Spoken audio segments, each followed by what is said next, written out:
వాక్య భాగమును మనం చదువుకుందాం. 57వ కీర్తన 10వ వచనాన్ని మనం ధ్యానం చేద్దాం. 57వ కీర్తన 10వ వచనాన్ని మనం ధ్యానం చేద్దాం. వాక్య భాగానికి వెళ్ళే ముందు ఒక మాట చెప్తాను.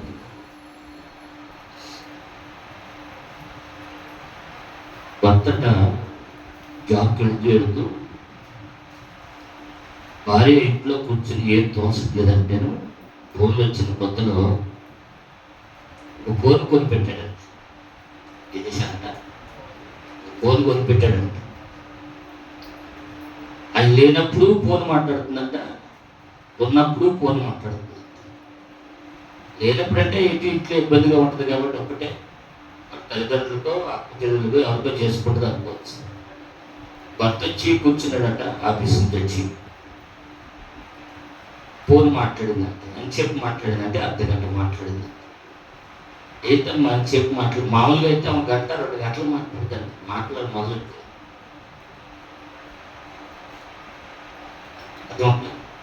అయితే ఇవి అర్ధగంట మాట్లాడిందంటే ఎవరితో అంటే రాంగ్ నెంబర్ అన్న. అంటే రాంగ్ నెంబరు ఏంటంటే 10 గంట మాట్లాడేవా? అవునండి. వాళ్ళు ఎందుకు చేశారో, ఎవరు చేయాలనుకుంటున్నారో, మనకి ఎందుకు వచ్చింది, అది ఏ ఊరు, ఏంటి, నెంబర్ ఎలా తేడా పడింది, మొత్తం రూల్స్ మొత్తం మాట్లాడి ఆలోచన అడిగి 10 గంట మాట్లాడింది. అందుకని మన మాటలు ఎట్లా ఉన్నదంట, దేవుడు వినటానికి 2 చెవులు ఇచ్చాడు, మాట్లాడటానికి ఒక్క నోరే ఇచ్చాడు. నోటిని ఏం చేయాలంటే చాలా జాగ్రత్తగా కాపాడుకోవాలి. కనుక మనం ఏం చేయాలంట, దేవుని అడగలి, ప్రభువా వెలుగలిగిన చెవిని, గ్రహించుకునే మనసును, భద్రపరచుకునే హృదయాన్ని నాకు ఇవ్వయ్యా అని అడగాలి. అప్పుడు చక్కగా దేవుడు మనతో మాట్లాడతాడు. దేవుడి నామానికి మహిమ కలుగునుగా. హల్లెలూయా, హల్లెలూయా. చూడండి 57వ కీర్తన 10వ వచనం. ప్రభువా జనములలో నీకు కృతజ్ఞతాస్తుతులు నేను చెల్లించెదను, ప్రజల్లో నిన్ను కీర్తించెదను. దేవా ఆకాశము కంటే అత్యున్నతుడుగా నిన్ను కనపరుచుకును. దేవుని నామానికి మహిమ కలుగునుగా. హల్లెలూయా. నీ ప్రభావము సర్వభూమి మీద కనబడనిమ్ము. దేవుని నామానికి మహిమ కలుగునుగా. హల్లెలూయా. చూడండి ఇక్కడ రాయబడుతున్న మాట్లాడుతూ, ప్రభువా జన్మలో నీకు కృతజ్ఞతాస్తులు నేను చెల్లించేదను. ఎలా చెల్లించాలంట? మరొక మాట మనం చదువుకుందాం, తర్వాత మళ్ళీ ఈ మాట దగ్గరకు మనం వద్దాం. 103వ కీర్తన 103వ కీర్తన ఒకసారి అక్కడికి వెళ్దాం. మనం 103వ కీర్తన మొదటి వచ్చినన్ని మనం ఒకసారి ధ్యానం చేద్దాం. నా ప్రాణమా, ఇక్కడ చూడండి, మొదట యెహోవాను సన్నతించుము, ఆయన పరిశుద్ధ నామమును సన్నతించుము. దేవుని నామానికి మహిమ కలుగును గాక. ఇక్కడ దావీదు గారు మొదట తన ప్రాణంతో చెప్తున్నాడు. రెండోదిగా నా అంతరంగములున్న సమస్తమా, అంతరంగములున్న సమస్తం అంటే శరీరం గురించి, శరీరంలో ఉన్నటువంటి ప్రతి భాగానికి కూడా చెప్తున్నాడు. అంతరంగంలో ఉన్నటువంటి సమస్తమా అంటే హృదయం ఎక్కడుంది? శరీరం ఒక భాగం కనుక శరీరం అంతా ప్రతి భాగాన్ని కూడా చెప్తున్నాడు. నా అంతరంగంలో ఉన్న సమస్తమా ఆయన పరిశుద్ధ నామమును సన్నతించుము. నా ప్రాణమా యెహోవాను సన్నతించుము. ఆయన చేసిన ఉపకారములలో దేనిని మరొకము. ఈ రోజున మర్చిపోయేదే. దేవుడు మన పట్ల ఎందుకయ్యా మరి మేలు జరిగించలేదు, ఆలోచన రావడం లేదు మనకి. కృతజ్ఞత అనేది గొప్ప ఆశీర్వాదం, గొప్ప ఆశీర్వాదం. కృతజ్ఞత అనేది ఎప్పుడైతే మనము చూపిస్తామో వెంటనే మనకి దేవుడు మరొక కార్యాన్ని జరిగిస్తాడు. అందుకని ఇప్పుడు దేవుని బిడ్డలు ఆయన చేసిన ఉపకారంలో దేవుని కూడా మరవకూడదు. వెంటనే కృతజ్ఞత దేవునికి తెలియపరచాలి. మనకి ఎంతో ఆశీర్వాదం. దేవుని నామానికి మహిమ కలుగునుగాక.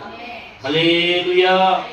అయితే ప్రియ దేవుని బిడ్డ అంటాడు కదా, ఆయన నీ దోషములన్నిటిని క్షమించువాడు, సంకటములన్నిటినీ నీకు వ్యతిరేకమైన సమస్యను కొట్టివేసి నీకు ఆటంకాలను దూరపరిచి నేను సరి చేస్తాను.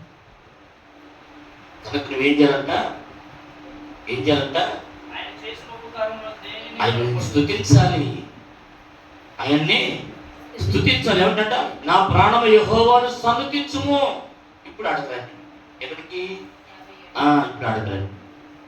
రెండవ మాటగా దేవుడు మనతో మాట్లాడుతున్న మాట ఏంటి అంటే 57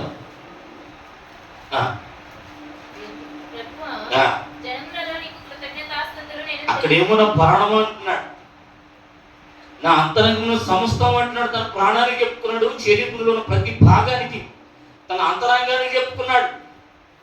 ఆయన చేసిన మీద దేని కూడా మర్చిపోతా అంటాడు. ఇక్కడికి వచ్చేసరికి ఏమంటాడంట? జనములలో ఎక్కడంటే దేవుడికి కృతజ్ఞత తెలియపరచాలి. అనేకులకు నా దేవుడు చేసిన మేలిది. మనమైతే చేసిన మీద గుండెలోనే వస్తుంది. మా మేడం గారు అవునా కదా, పక్కన వాళ్ళకి కూడా చెప్పాం. ఎందుకంటే పక్కన వాళ్ళు వాళ్ళు దేవుని నమ్ముకుంటారేమో, వాళ్ళకి మేలు కలిగిద్దాం, మనకంటే వాళ్ళే బాగుంటారేమో. మనకి మహిమ కలుగును కానీ కనీసం మాట సాయం కూడా చేయం మనం. కనీసం మాట సాయం కూడా చెయ్యం. ఎందుకనంటే మొదట ఏంటంటే ఆ మాటలు మనలో లేవు, వింటే కదా. ఎందుకంటే మొదలు చెప్పాను కదా, వింటారట. మొదలు చెప్పాను కదా, వినగలిగిన చెవి, గ్రహించుకునే మనసు, భద్రపరుచుకునే హృదయం మనకు కావాలి. అది లేకపోతే ఇక్కడ సేవకుడు స్టీరియో సౌండ్ పెట్టి రోజు చెప్పినా అంతే. దేవుని నామానికి మహిమ కలుగునుగా. ఏదైనా ఒక సీరియల్ చూసినా, ఒక సినిమా చూసినా అది పీరు పోకుండా చక్కగా చెప్తాం. అదే వాక్యం చెప్తున్నాను. అసలు మీరు రెఫరెన్స్ చెప్తుంది. ఎంత నెంబర్ పేజీ ఏమంటుంది? అది పక్కనే పక్కన అడుగుతారన్నమాట. కారణం ఏంటంట? మొదట ఫస్ట్ పాయింట్లోనే మనం తగ్గిపోతాం. మనం గ్రహించుకోవాలి. మనం దేవుని నామానికి మహిమ కలుగునుగా. ప్రభువా, జనములో నీకు కృతజ్ఞతాస్తుతులు నేను చెల్లించేదను, ప్రజల్లో నిన్ను కీర్తించే స్తుతి చెల్లిస్తానంట. స్తుతి అంటే ఎవరిది? దేవుని కీర్తించేది, దేవుని మహిమపరిచేది, అది దేవుని చెందవలసింది. కనుక అక్కడ అంటాడు కదా, నీకు కృతజ్ఞతాస్తుతులు చెల్లించాలంటే ఈ కృతజ్ఞత కూడికి పెట్టడం అన్న ఎవరికి స్తుతి? దేవునికి స్తుతి. ఎవరికి మహిమ? దేవునికి మహిమ. ఎవరికి ప్రభావం? దేవునికి ప్రభావం. ఆయనకి ప్రభావం కలుగునుగా. దేవుని నామానికి మహిమ కలుగునుగా. ఒకసారి ఆలోచిద్దాం ప్రియ దేవుని బిడ్డలారా.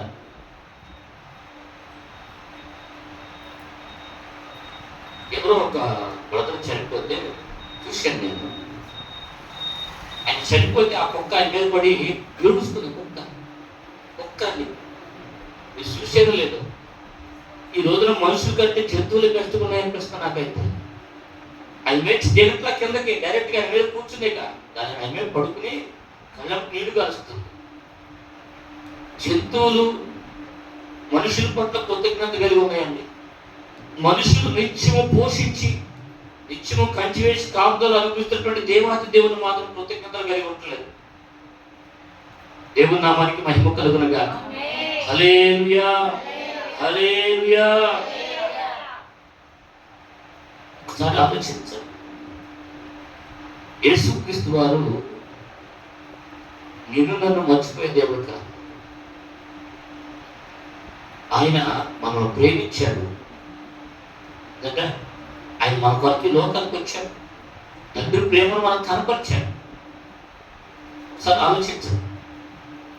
యోహాను సువార్త 6వ అధ్యాయము 9వ వచనం చూస్తే అక్కడ ఆయన 5 రొట్టెలు 2 చిన్న చేపలు 5,000 మంది పంచాడు.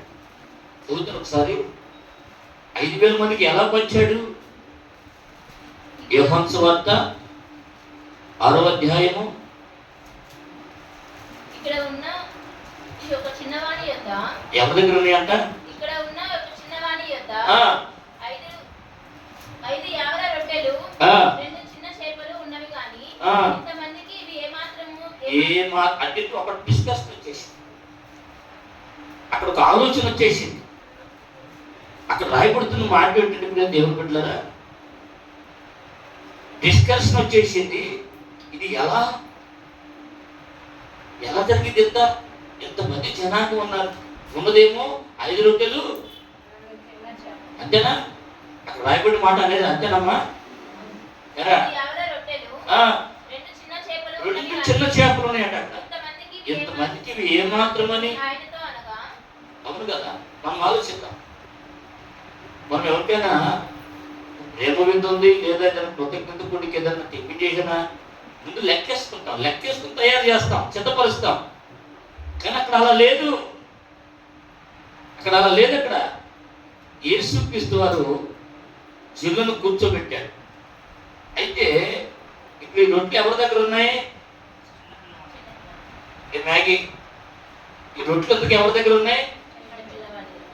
చిన్నపిల్లవాడు ఇచ్చాడంటే బ్రెడ్ కదా. ఆ బ్రెయిన్ అయిపోయిన దాకా అది జల్ల దాచిపెట్టుకున్నాడు. నిద్రపోదుమా?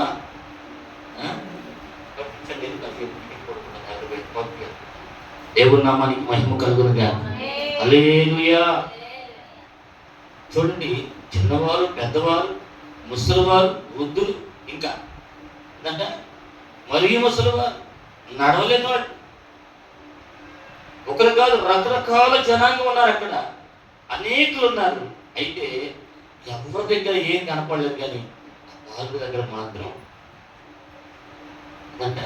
ఆ తల్లి ఆ పిల్లవాడికి 5 రొట్టెలు 2 చిన్న చేపలు చక్కగా మూట కట్టి పంపిస్తుంది. ఎందుకని? వేడికి ఆకలికి తిన్నానని చెప్పేసి పంపిస్తే ఆ పిల్లవాడుకున్న మనసు చూడండి. వాము వాళ్ళకిస్తే నాకేమవను, నాకు మాత్రం ఆకలి అవుద్దా, నేను తిన్నా, నేను ఇంటికి తెచ్చుకున్నాను, నేను ఎందుకు తింటాను ఊరిని అని అనుకున్నాడా?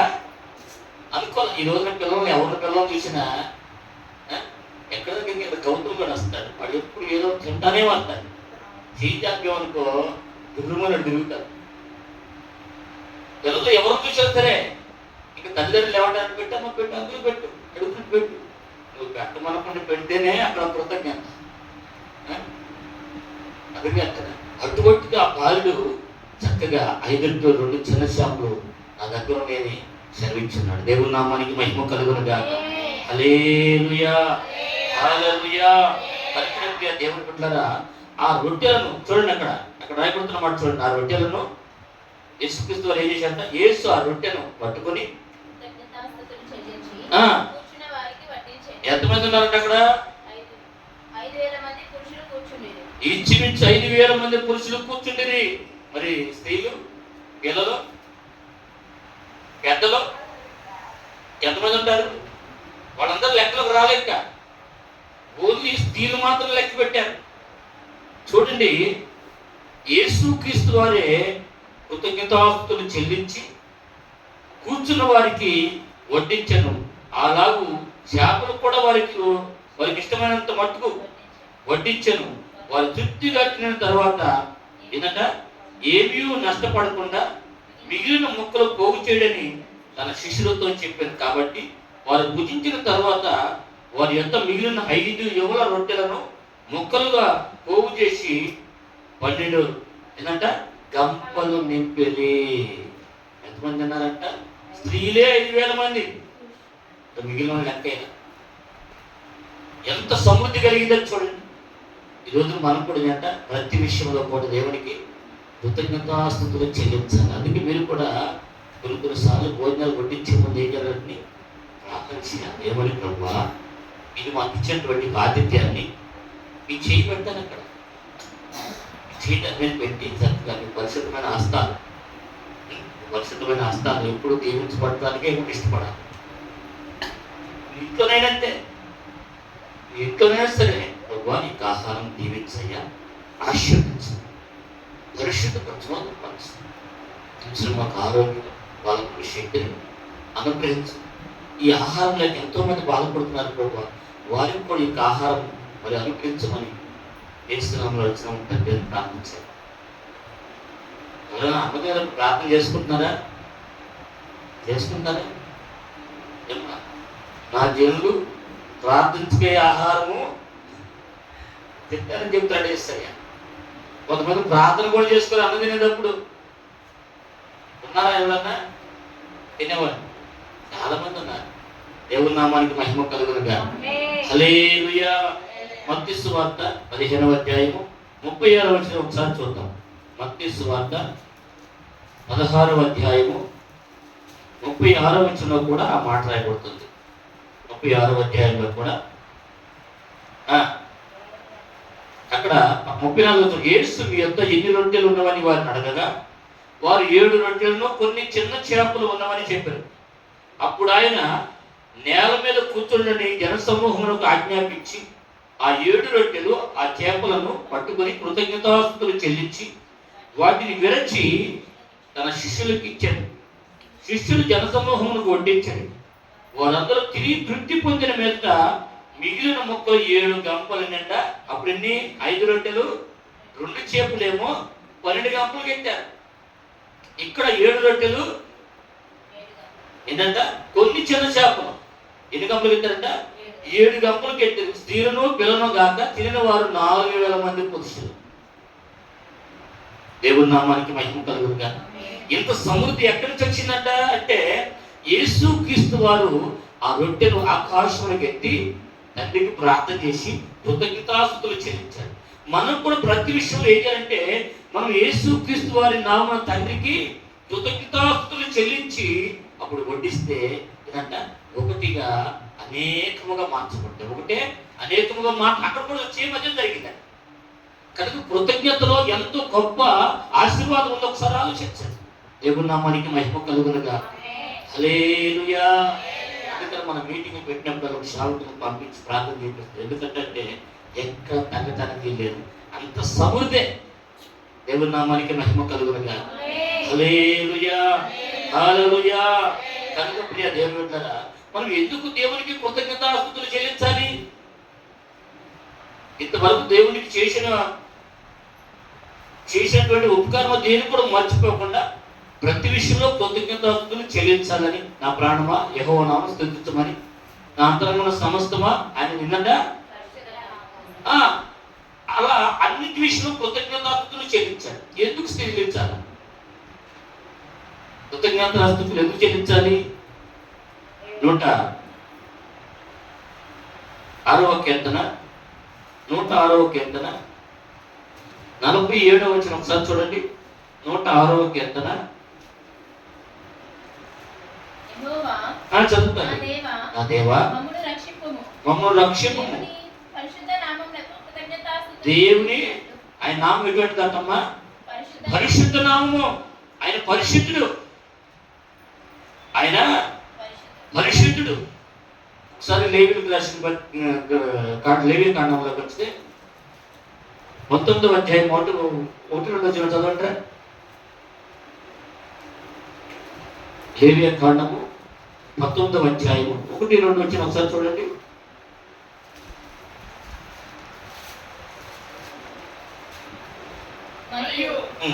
యెహోవా మోషేకి ఇలాగు సెలవిచ్చెను, ఇశ్రాయేలుల సర్వ సమాజముతో ఇట్లా చెప్పుము, మీరు పరిశుద్ధులై ఉండవలెను. మీరు పరిశుద్ధులై ఉండవలెను. మీ దేవుడైన యెహోవాకు నేను పరిశుద్ధుడనై ఉన్నాను. మీలో ప్రతి వాడు తన తల్లికి తన తండ్రికి భయపడవలెను. దేవుని నామానికి మహిమ కలుగునుగా. ఏమంటాడు? మీరు పరిశుద్ధులై ఉండండి. ఎందుకంటే మీ దేవుడైన యెహోవా నేను పరిశుద్ధుడు అంటున్నాడు. ఆయన పరిశుద్ధుడు. యేసయ్య ఎటువంటి వాడట? పరిశుద్ధుడు. అక్కడ రాయబడుతున్న మాట ఏంటి? 106లో 47లో రాయబడుతున్న మాట ఏంటంటే దేవుని బిడ్డలారా,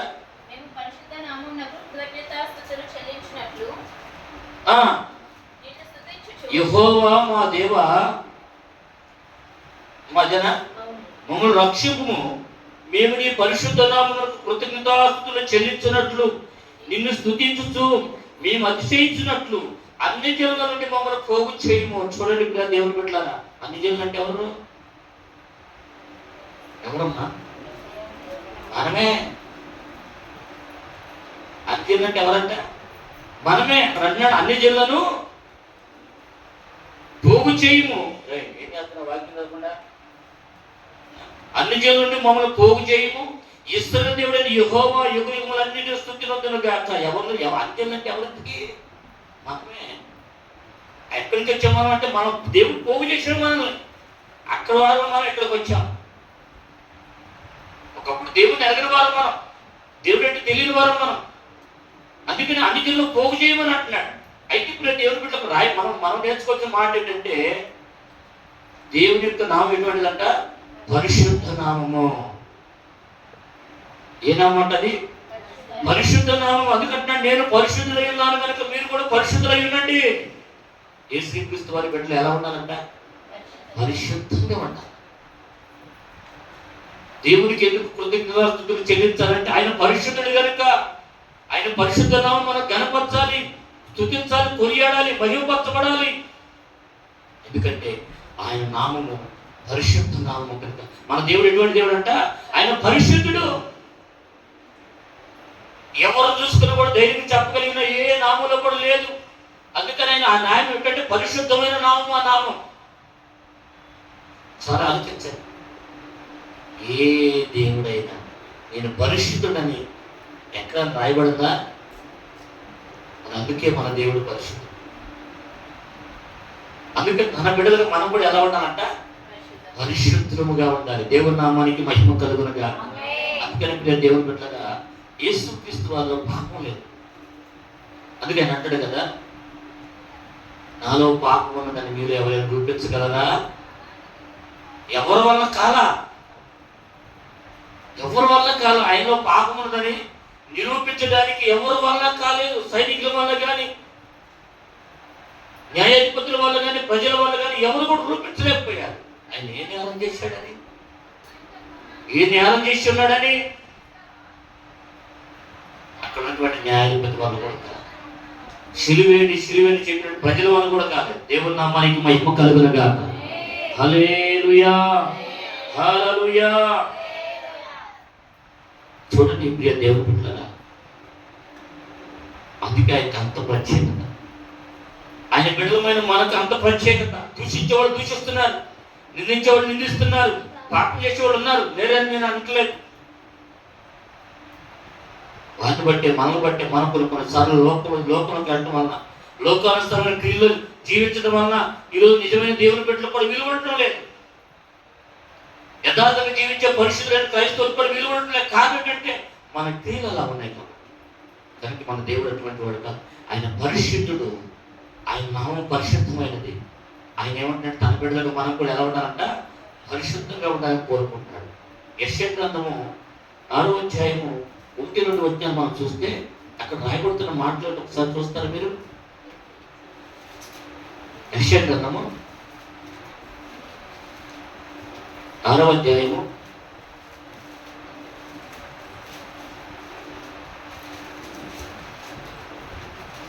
1 నుంచి మీకు అర్థమైంది. రాజైన ఉజ్జియా వృద్ధులైన సంవత్సరమున అత్యున్నతమైన సింహాసనందు ప్రభు ఆశీర్వై ఉండగా నేను సూచితిని.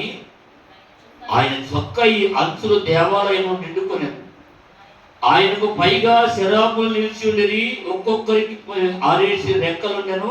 ప్రతి వాడు 2 రెక్కలతో తన ముఖముతో 2 రెక్కలతో తన కాళ్ళను కప్పుకొనొచ్చు. 2 ఎగురుచుండెను. అంటే ఎన్ని రెక్కలు ఉన్నాయంట? 6 రెక్కలు ఉన్నాయి ఒక్కొక్క దేవతకి. వారట దేవుడు స్తుతిస్తున్నారు. ఏమని? సైన్యములకు అధిపతి యెహోవా పరిశుద్ధుడు, పరిశుద్ధుడు, పరిశుద్ధుడు, పరిశుద్ధుడు, సర్వలోకం ఆయన మహిమతో నిండి ఉన్నదట. దేవుని నామానికి మహిమ కలుగునుగా. హల్లెలూయా అని గొప్ప స్వరముతో గాన ప్రతిగానములు చేయించుండిరి. వారి కంఠ స్వరం వలన గడప కమ్ముల పునాదులు కదులుచు మందిరము ధూపము చేత నిండుగా. చెప్తున్నాక ఈరోజు మనం కూడా స్థుతిస్తున్నాం. ఒకరు స్థుతిస్తే మరొకరు సాయంత్రం ఇమ్మని పెట్టుకుంటాం మొక్కలు. ఒకరు స్థుతిస్తూ ఉంటే ఒకళ్ళు బైబిల్ చూస్తూ ఉంటారు, ఒకరు వాక్యం చదువుతూ ఉంటే ఒకళ్ళు తలసలుచుకుంటూ ఉంటారు. ఈ వాక్యం చదవట్లేదు కదా, దేవుడు స్థుతి చెప్పొచ్చు కదా, హల్లెలూయా అనొచ్చు కదా. అసలు ఆలోచించారు. దేవుని దూతలట నిత్యము ఏం చేస్తారంట? కొనియాడుతూ ఉన్నారు, స్థుతిస్తూ ఉన్నారు, ఘనపరుస్తూ ఉన్నారు. చూడండి ప్రియ దేవుని బిడ్డ రాయబడుతున్నటువంటి మాట ఏంటంటే, రాయబడుతున్నటువంటి మాట ప్రత్యేకముగా ఏం చేస్తారంటే వాళ్ళు పరిశుద్ధుడు పరిశుద్ధుడు. ఉదయం స్తోత్ర ప్రార్థనలో కూడా మీరు అదే చేయాలి. ఆ రకంగా మనం స్థుతిస్తూ ఉంటే మన దేవుణ్ణి, ఈ ఇంట్లో ఉన్నటువంటి ఏ గోడ పట్టుకుని ఏలాడుతుందో అది, ఏ కిటికీ రెక్కలు పట్టుకుని ఏలాడుతుందో అది, ఏ మంచం కాడు పట్టుకుని ఏలాడుతుందో అది దెబ్బకు పారిపోతుంటే ఏ స్నామంలో స్తుతించిన సతం పారిపోతాడు, ఉనికితే తిరిగి వస్తాడు. స్తుతించి పాడి కోటను కూర్చడం, స్తుతుల శక్తితో ఎరుకో పట్టెదం. స్థుతించిన సతం పారిపోతాడు, ఉనికితే తిరిగి వస్తాడు. అంతవరకు వస్తుంది. సరే ఆలోచించారా? అక్కడ రాయబడుతున్న మాట పరిశుద్ధుడు పరిశుద్ధుడు పరిశుద్ధుడు, సర్వలోకము ఆయన మహిమతో నిండి ఉన్నది. అవి గొప్ప స్వరముతో గాన ప్రతిగానములు చేయించుండేది. మనమైతే ఒకరు పాడుతూ ఉంటే ఒకరు నోరు తెరవరు, ఒకరు ప్రార్థన చేస్తా ఏకీపిస్తూ ఉంటే ఒకళ్ళేమో ఏంటమ్మా ఇంటికాడ అదే పని, దేవుడి మందిరం అదే పని. ఆలోచించారు. వారి కంఠ స్వరముల వలన గడప కమ్ములు పునాదులు అంటే ఏం చేస్తుంది? గడప కమ్ములు పునాదులు ఏముంటాయి అంటే కదులుతున్నాయి అంట. అలా ఉన్నారు. స్తుతిస్తే దేవుని నామానికి మహిమ కలుగునగా. హల్లెలూయా. దేవదూతలు తన బిడ్డలు కాదు, మనం ఆయన బిడ్డలమే. మనం కదా స్తుతించాల్సింది, మనం కదా గణపరచాల్సింది, మనం కదా మహిమపరచాల్సింది, మనం కదా ఆయన వేడుకోవాల్సింది. దేవదూతలు ఆయన సృష్టించుకున్నాడు. మనం తన బిడ్డలం, తన చేతితో, తన స్వహస్తములతో, తన పోలికతో ఉన్నాం మనం. మరి మనం ఏంటి మనం అంత దూరంగా ఉన్నాం? దేవుని నామానికి మహిమ కలుగునుగా. హల్లెలూయా హల్లెలూయా. కనుక ప్రియ దేవుని బిడ్డలారా, ఆయన పరిశుద్ధ రక్తము మన కొరకు చిందించాడు. యేసయ్య ఆయన రక్తము పరిశుద్ధమైన రక్తము. కోళ్ళ రక్తమైన పశువుల రక్తం ఉందైనా మనకి ఏ రక్షణ కలగల, ఎటువంటి విడుదల కలగల, ఎటువంటి విమోచన కలగలేదు మనకి. యేసుక్రీస్తు రక్తం వల్ల మనకు విమోచన కలిగింది. దేవుని నామానికి మహిమ కలుగునుగా. హల్లెలూయా. ప్రభువులో పాపమును వెతకలేకపోయారు వాడు. ఆయన ప్రభావం కలిగిన దేవుడు. ఆయన శిలువలో మరణించడం వలన ఏదంట, ఆయన మరణించడం ద్వారా మనకు రక్షణ కలిగింది. ఈ రోజున చాలా మంది ఏదంట ఆ కృపను పోగొట్టుకుంటూ ఉన్నారు. దేవుని నామానికి మహిమ కలుగునుగా. హల్లెలూయా హల్లెలూయా. కనుక ప్రియ దేవుని ఏం పట్టేవారు మనం? ఎక్కడ ఉన్నాం మనం? ఏ స్థితిలో ఉండేవారు? ఎంత దూరంలో ఉన్నాం మనం? పాపంలో పడిపోయి ఉన్నాం, భ్రష్టత్వంలో పడిపోయి ఉన్నాం మనం. అటువంటి వారిని యేసుక్రీస్తు వారు మనం పిలుచుకొని తన స్వరక్తంతో మనం కడిగి శుద్ధులుగా చేశాడు. మన పాపములన్నింటినీ కూడా ఆయన వీపుని విసిరేసుకున్నాడంట. కనుక ప్రియ దేవుని బిడ్డలారా, ఆయన రక్తముతో మనల్ని కడిగాడు. కనుక ఈ రోజున మనకు రక్షణ అనుగ్రహించబడింది. దేవుని నామానికి మహిమ కలుగునుగా. హల్లెలూయా హల్లెలూయా. ఒకసారి మనం ఆలోచిస్తే ఐగుప్తులో గొర్రెల పిల్లను వధించి సంహారత వస్తుంది. కనుక ఐగుప్తులో ఉన్నటువంటి ప్రతి జ్యేష్ఠ కుమారుడిని ఆ సంహారత చంపివేస్తుంది. కనుక మీరు ఏం చేయాలంటే అంటే క్రీస్తుకు సాదృశ్యముగా గొర్రె పిల్లను వధించి ఆ యొక్క పస్కా బలి పశువు రక్తమును ద్వారబంధరాలకు పూసుకోమని చెప్పారు. ఏ గుమ్మం మీద ఈ క్రీస్తు యొక్క అదే ఏంటంటే పస్కా బలి యొక్క పశువు రక్తం ఉంటుందో ఆ బలి పశువు యొక్క రక్తమును చూసినప్పుడు ఆ యొక్క సంహారంతో ఆ గుమ్మం దాటి వెళ్ళిపోయి, అలా ఇస్రాయేల్ ఉన్నటువంటి ఆ ప్రదేశం అంతా, ఇస్రాయేల్ పాలెం అంతా కూడా సంహారదూత రాలేకపోయింది. అక్కడ ఐగుప్తులో ఉన్నటువంటి ఆ ఇస్రాయేల్ అందరూ కూడా ఆ సంహారదూత ఏం చేయలేకపోయింది. ఐగుప్తులో ఉన్నటువంటి ఇదంతా వాళ్ళందరి మీదకి వెళ్ళి ఒక్కొక్క జ్యేష్ఠ కుమారుడిని సంహరించేసేసి, ఆ కాలం ముందు పాత నిబంధన కాలంలో పస్కా బలి పశువు రక్తము వారిని కాపాడితే, ఈ రోజున ఇప్పుడు మనల్ని ఎవరు ఏ రక్తం కాపాడుతుందంట? ప్రభు యేసుక్రీస్తు రక్తం మనల్ని కాపాడుతుంది. ఇప్పుడు దేవుని నామానికి మహిమ కలుగునుగా. హల్లెలూయా. ఐగుప్తులో గొర్రెపిల్ల రక్తం వారిని కాపాడింది. ఈ రోజున ప్రభు యొక్క రక్తం మనకు రక్షణ అనుగ్రహించి మన పాపలన్నింటిని కూడా ఏంటంట తీసివేసి, ఆయన కలువరి శిలువ రక్తం, విలువైనటువంటి రక్తం మన కొరకు కార్చాడట. ఆఖరి బొట్టు వరకు కూడా ఈరోజు ఆ రక్తం మన కొరకు చిందించాడు కాబట్టి, ఆ రక్తం మన మీద ప్రోక్షింపబడింది కాబట్టి, దేవుని బిడ్డలారా, ఆ రక్తంతో మనం శుద్ధులుగా చేయబడ్డాం కాబట్టి మనం ఈ రోజున రక్షణ పొందుకుని కాపాడబడుతూ ఉన్నాం. చిన్న చిన్న విషయాలు మీద తొలగిపోయినా మళ్ళా సరి చేయబడి దేవుని నామానికి మహిమ కలుగునుగా. హల్లెలూయా, హల్లెలూయా. రెండో మాట చెప్తా. కీర్తనలు 75వ కీర్తన, 75వ కీర్తన 1వ వచనాన్ని ఒకసారి చూద్దామా? దేవా, మేము నీకు కృతజ్ఞతాస్తుతులు చెల్లించుతున్నాము. నీవు సమీపముగా ఉన్నావని కృతజ్ఞతాస్తుతులు చెల్లించుతున్నాము. నరులు నీ ఆశ్చర్య కార్యములను వివరించుదురు. దేవుని నామానికి మహిమ కలుగునుగా. ఏంటమ్మా ఇక్కడ చూస్తే, ఈ రెండో మాట చూస్తే, దేవుని ఎందుకు స్తుతించాలని మాట రెండో మాట చెప్తున్నా. మేము నీకు కృతజ్ఞతాస్తుతులు చెల్లించుతున్నాము, ఎందుకంటే నీవు సమీపంగా ఉన్నావని కృతజ్ఞతాస్తుతులు చెల్లిస్తున్నా. నిజముగా మొదలుపెట్టి వారికి ఆయన ఎట్లుంటాడ? సమీపంగా ఉంటాడు ఆయన. ఒకప్పుడు మనం దేవునికి దూరంగా ఉన్నాం కాబట్టి ఆయన కూడా మనకు దూరంగా ఉన్నాడు. ఇప్పుడు మనం దేవుని నమ్ముకుని ఉన్నాం కనుక, ఆయన రక్తంలో కడగబడి ఉన్నాం కనుక, యేసుక్రీస్తు వారు మనకు ఎలా ఉన్నాడు? సమీపంగా ఉన్నాడు ఆయన. అందుకనే కృతజ్ఞతాస్తుతులు చెల్లించాలి. మొరపెట్టిన ప్రతి సమయం మందు కూడా దేవుని బిడ్డారా, ఆయన మనకు సమీపంగా వచ్చి ఉన్నాడు. దేవుని నామానికి మహిమ కలుగునుగా. హల్లెలూయా, హల్లెలూయా. చూడండి ప్రియ దేవుని బిడ్డలారా, ఈ రోజున భార్యకు భర్తకి గొడవలను వస్తే, భర్త మంచం మీద పడి ఉంటే ఆ సావాడే వస్తాడు. కనీసం పలకలు పట్టించుకోరు, ఓదార్చను కూడా ఓదార్చను. కానీ దేవుడు మనకు సమీపంగా ఉండాలంటున్నాడు. అదే భార్యకు బాగోకపోతే భర్త కూడా సేమ్ అదే పని చేస్తున్నాడు. ఒక మనిషిని మరొక మనిషి ప్రేమించకపోయినా దేవుడు ప్రేమిస్తున్నాడు, దేవుడు ఓదార్చుతున్నాడు. అవునా కదా? ఏమో అవునా కదా? ఈ రోజులు ప్రియ దేవుని బిడ్డలారా, ఎంతో మంది తల్లిదండ్రులు బిడ్డలకి దూరం అయిపోయి మరి అనాథాశ్రమాలు, వృద్ధాశ్రమాలు ఉంటారంటే కారణం ఏమిటి? ఓదార్చేవారు లేక, ప్రేమించేవారు లేక, ఆదరించేవారు లేక, అందరూ ఉన్నా కూడా ఎవరు లేని వారికి ఉన్నారు ఈరోజు చాలా మంది పెద్దలు, వృద్ధులు.